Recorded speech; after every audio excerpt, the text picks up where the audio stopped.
Juste un petit point, c'est sur les ondes de forme. Les ondes de forme, c'est, bah là vous voyez, c'est bien physique. Hein, vous avez un mur, et puis vous avez un angle. Voilà, vous avez l'angle, et ben au-delà de cet angle, vous allez avoir une énergie. Hein. En fait, chaque volume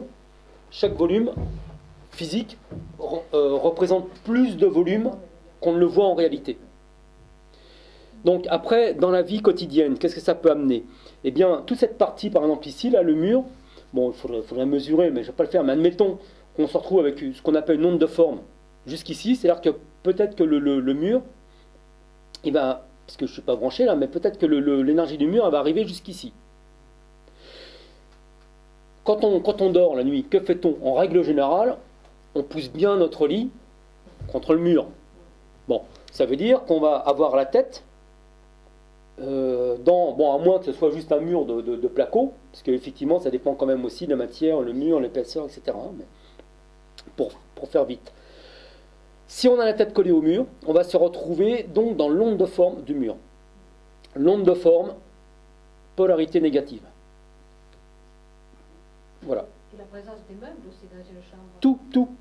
Bon, après, un meuble va avoir une onde de forme, on va dire, moins importante qu'un mur, par exemple, qui fait 80 cm. Nous, on a vécu dans une maison en pierre où les murs faisaient 80 cm. Bah, l'onde de forme, elle était très importante. Et pour le bois, ça transmet aussi Oui, pareil. Alors, le bois, par exemple, les poutres. Vous savez, dans les combles, souvent, allez hop, toc, on réhabilite ça, super. Et puis, parfois, on n'a pas forcément la place, donc on va dire que le plancher, il est au ras du toit. Et puis, on met les matelas, et puis on met les amis, là. Ou les jeunes. Et puis vous avez la poutre qui descend là. Et puis la poutre, bah, elle a des angles. Donc non seulement on se prend l'onde de forme de la poutre, mais en plus, si la poutre est légèrement décalée, on se prend comme là par exemple, l'angle. Et là c'est encore pire. Ou les gros lustres. Enfin maintenant on n'en a plus trop, maintenant les petites lampes, des petits machins, tout ça. Donc vous savez, les gros lustres anciens, bon, voilà, sans aller dans les châteaux, mais c'est ça quoi. Avec la belle pointe, on se prend ça au-dessus de la table. Onde de forme.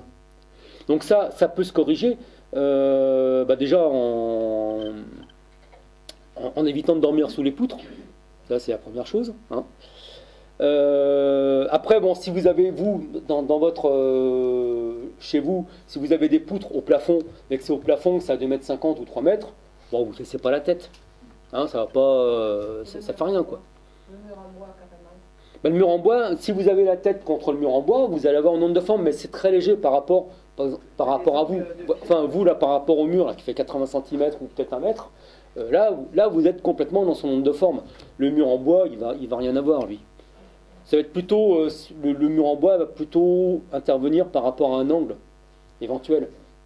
Mais le mur par lui-même, vous n'avez pas... Si on a des gros murs, on peut se faire une tête de lit en bois et pas être contre le mur.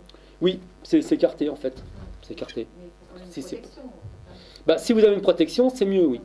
Tout à fait. Comme bon pour les poutres. Alors après, c'est sûr que quand on a des poutres, en général, c'est parce qu'on trouve ça joli.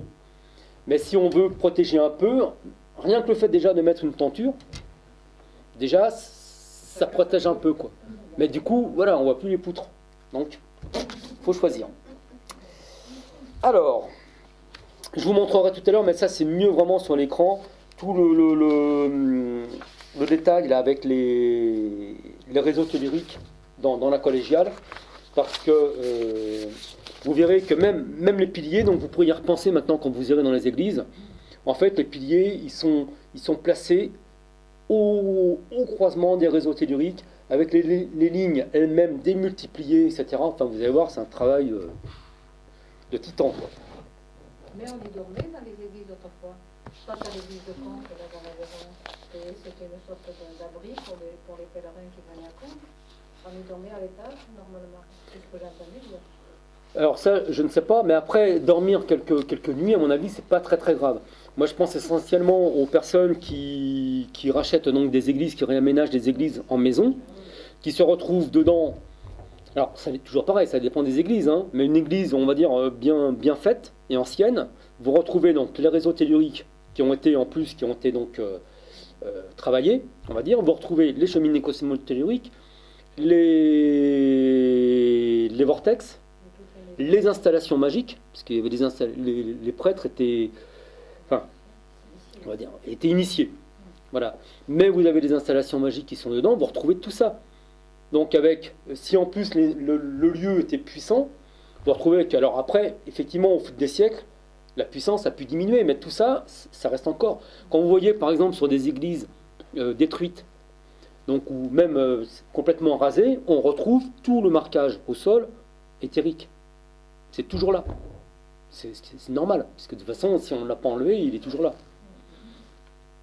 Donc, voilà. Après, dormir de temps en temps, bon, c'est peut-être pas dramatique, quoi. Bon, surtout les pèlerins, ils doivent être fatigués. Ils dorment bien la nuit.